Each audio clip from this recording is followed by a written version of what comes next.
Have you ever made a shopping list or a gift list? I bet you have. Well, then why don't you make a list before you go to the doctor? We tend to put more planning into making a shopping list than into the conversations we have with the doctor about our health. Why is that? Here's something I'd like you to consider to be better prepared the next time you go to the doctor. It's as easy as get ready, set, and go. Get ready. Between doctor's office visits, keep track of any changes in your health. The more the doctor knows about what's going on with you, the better they can treat you. Get set. Before you go to the doctor, make a list of any questions you have about your condition, medications, or treatment. Prioritize those questions, asking the most important ones first. Here are some sample questions you might ask. What are my treatment options? What are the medication side effects? When should I start to feel better? And is there anything I should avoid?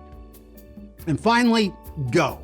Go to your doctor and write down the answers to your questions. Repeat the answers back to the doctor to make sure you understand each other perfectly.